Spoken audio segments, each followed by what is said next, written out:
gostaria de agradecer a organização do evento pelo convite e por esse prazer de estar aqui aprendendo uma nova tecnologia, um novo momento para o Brasil, são essas tecnologias disruptivas que certamente farão parte da nossa matriz energética num futuro não tão longe assim. Mas para isso a gente precisa resolver algumas questões. E dentre essas questões é que eu gostaria de apresentar para vocês agora é a questão dos desafios relativos à conexão desses sistemas dessa indústria ao sistema elétrico nacional, principalmente na rede básica do sistema de transmissão. Bem, vou falar um pouco da empresa, onde eu sou vice-presidente do conselho. A LBR é uma empresa de engenharia e consultoria, está aí já desde 1996 no mercado. Ela tem várias certificações, ela com acreditação, qualidade ambiental, segurança, qualificação. Uma área de atuação voltada em parcerias públicas e privadas, resíduos sólidos urbanos, na área de engenharia, tem trabalhos sociais que ela desenvolve, serviços, né, tanto na parte de construção civil como de energia elétrica e energia, gerenciamento de obras e a parte de iluminação pública. E aqui estão a relação de clientes, ela é uma das empresas sólidas no mercado na área de consultoria.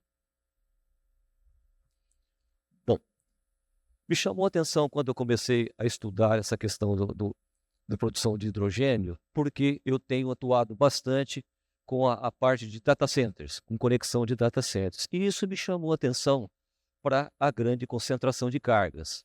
E chama muito mais atenção ainda quando começaram a aparecer projetos com relação à produção produção de hidrogênio via eletrólise. E começamos a estudar as características dessas instalações.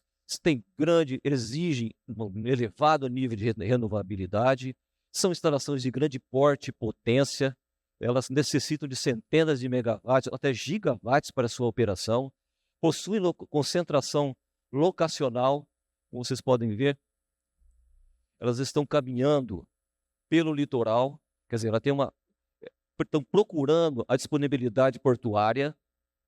Essa disponibilidade portuária causa uma concentração local dessa carga e, além disso, precisam de conexão à rede básica, por se tratar de grandes empreendimentos com grande carga. Então, comecei a dar uma estudada nisso. Para isso, então, eu preciso mostrar o que está hoje, dois momentos. Um momento de conexão da geração, como é que está o momento, e o momento da conexão do consumidor livre, que é o fabricante do hidrogênio. São duas condições diferentes que precisam ser avaliadas no mercado. Bom, com relação à capacidade de empreendimentos de geração, nós temos hoje cerca de 242 gigawatts instalados no Brasil, em operação. Em construção, 17 mil. E não iniciados, 147 mil. Para vocês terem uma ideia, 165 mil estão aguardando conexão para fazer parte do Sistema Elétrico Nacional. Então, temos um grande momento, um grande volume de geração que está aguardando na fila conexão para integração ao Sistema Elétrico Nacional. Aqui, rede básica. Tá? E aonde é que estão esses empreendimentos? Esses empreendimentos estão praticamente distribuídos. A parte térmica na região sul, a parte térmica na região sudeste e sul, a parte de CGH, as pequenas centrais hidrelétricas e eólicas na região nordeste e sul. E você vê que em operação nós temos um sistema integrado, interligado por meio de linhas de transmissões construídas pela rede básica e pelo sistema de distribuição.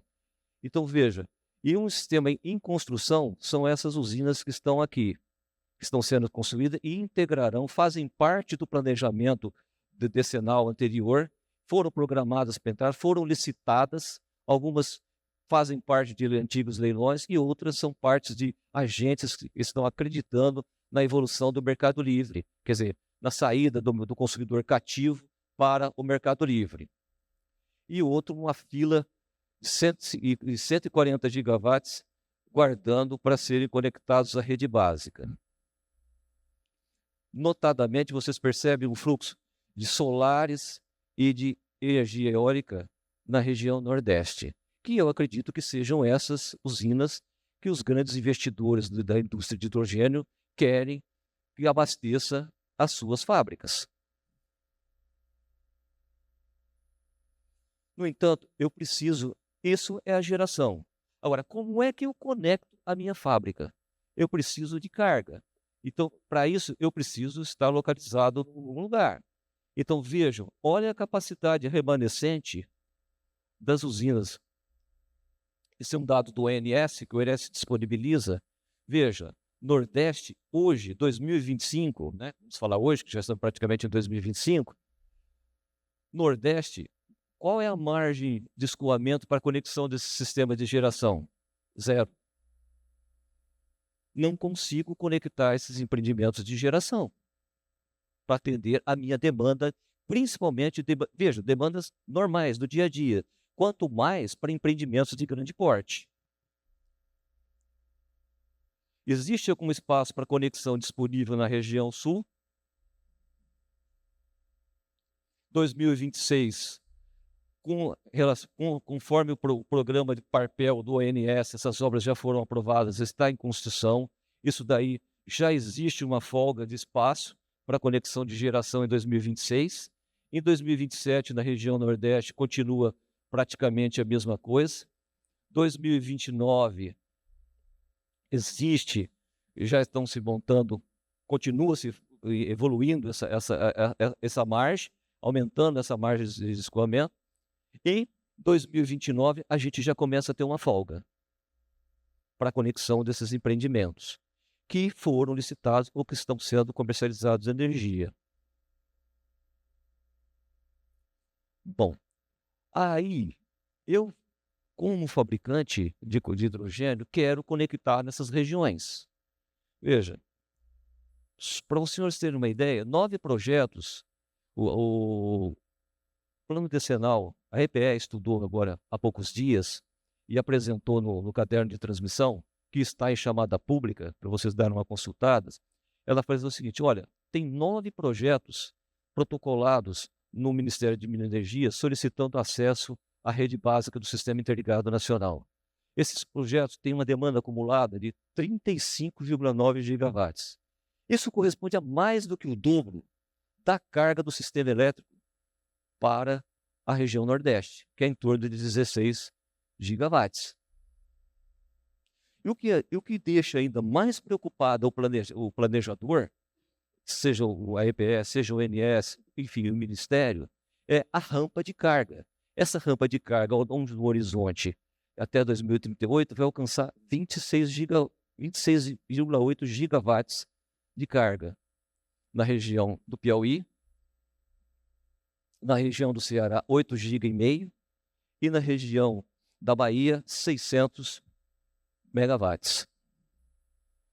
O planejador sempre, ao longo desses horizontes de trabalho, sempre trabalhou com números conservadores de crescimento e agora começa a receber pedidos de conexão de grandes empreendimentos. E empreendimentos localizados aonde, num passado, ele planejou a expansão da rede para ser exportador de energia. Então, isso está chamando a atenção do planejador. E o programa PDE, que está em chamada pública, já está disponível, vão ser os senhores dar uma olhada, os investidores, pesquisadores, que a própria EPE já começou a pensar em como resolver essa questão. Foi um primeiro passo e começou a alterar a sua aprovação, com a contratação de termoelétricas, seja com flexibilidade contratual de geração, que são termoelétricas antigas, que venceram a concessão. Ela criou um mecanismo de flexibilidade contratual para atender essa demanda. Além disso, quer contratar em licitação 11 mil megawatts de termoelétricas com operação totalmente flexível para atender as rampas de carga dos horários de ponta desse segmento. E sem a obrigação de despacho mínimo. Isso já está, muito brevemente, deve sair o edital, haverá provavelmente um leilão em junho. E ainda a repotenciação de antigas usinas ou de usinas que foram construídas, que não completaram toda a capacidade instalada, um acréscimo de 6.300 megawatts de potência por meio da repotenciação e modernização de usinas hidrelétricas. E, além disso, programou para junho, pela primeira vez, uma licitação para a contratação de baterias, para atender essa necessidade, seja de potência do sistema concentrada em poucas horas do dia, em cerca de 4 horas, no período do fechamento do dia. Com isso, então, o próprio operador já começa a planejar como ele quer fazer isso, como que ele está preocupado com esse movimento e preocupado com essa ampliação de carga no sistema. Aqui eu mostro para vocês outra coisa, e isso está muito bem documentado e bem pensado no estudo do PDE com relação à evolução da capacidade instalada. Já foi apresentado isso, mas a estimativa do PDE, com um cenário de referência de dezembro agora, é que a capacidade instalada do sistema elétrico brasileiro seria da ordem de 237 GB. E, no horizonte de 10 anos, 320. Só que nós já estamos com 242.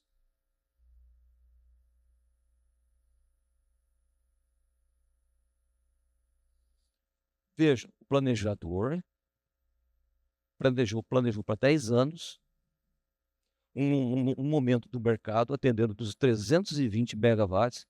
Olha a velocidade de crescimento da geração.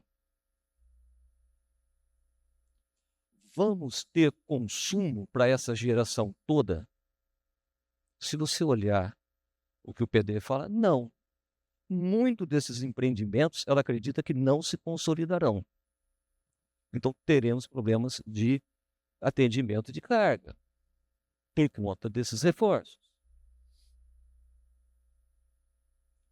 Outra coisa que planejou foi a expansão da rede. Ela vai gastar cerca de 128 bilhões de reais para a expansão da rede, para atender a demanda programada e já começar a pensar no atendimento de grandes cargas concentradas em locais estratégicos. Mas para fazer uma concentração de grandes cargas em locais estratégicos, ela precisa de estudo. Ela precisa conhecer esse mercado, essa evolução do mercado, seja um mercado de hidrogênio, seja de data centers. Por quê? Toda vez que nós temos um planejamento, todo mundo vai lá com 20, 30, 40, 50 gigawatts, pede acesso à rede básica, inicia-se um processo, esse processo gera um pedido de um reconhecimento de acesso e essa carga faz parte do sistema, passa a fazer parte do estudo. Todo esse custo vai ser desenvolvido e aprovado e se esse evento não se realizar? Quem arcará com esses custos? Então, o planejador já começa a pensar de forma diferente. Isso é muito bom. Está desenvolvendo estudos prospectivos para a expansão do atendimento de cargas, de grandes cargas. Elas são desafios para planejamento e que, se forem confirmados, demandarão expressivos investimentos em reforços e ampliação de rede. Veja, isso não é só para hidrogênio verde, é para grandes cargas como data centers. Então, já começou a desenvolver estudos, vou mostrar um para vocês daqui a pouco. E o maior desafio que o planejador tem é saber o quanto. O quanto. O quanto ele tem que projetar a sua rede, projetar seus reforços para atender a demanda desses empreendimentos de grande porte. Esse é o primeiro estudo que eles apresentaram de margem para conexão de cargas de grande porte na região Nordeste. Veja, fizeram um estudo para essa região, com essas subestações, onde estão concentrados 9 empreendimentos, e esses 9 empreendimentos que já estão avaliados, qual foi a carga a margem agregada na região Nordeste. 3,9 gigawatts num cenário inferior e 8,35 gigawatts no cenário superior. Então, hoje, já não é esse número mais. Se alguém pediu conexão nessa região, nessas subestações de cargas, já não é mais esse número. Então, isso é um grande desafio que a indústria de hidrogênio tem e o planejamento também tem. Porque o grande sonho é estar, ou se eu quero crescer, eu preciso de carga. A carga está aí. Mas nós precisamos ter bom senso para que venhamos a instalar aquilo que efetivamente vai ser instalado, para que não venhamos a incorrer em altos custos de investimentos na linha de transmissão, que necessariamente acarretarão valores grandes na nossa tarifa. Bom, agradeço pela oportunidade, por falar com vocês e por ter aprendido muito esses dias. Esses dias foram enriquecedores para mim. Muito obrigado a todos.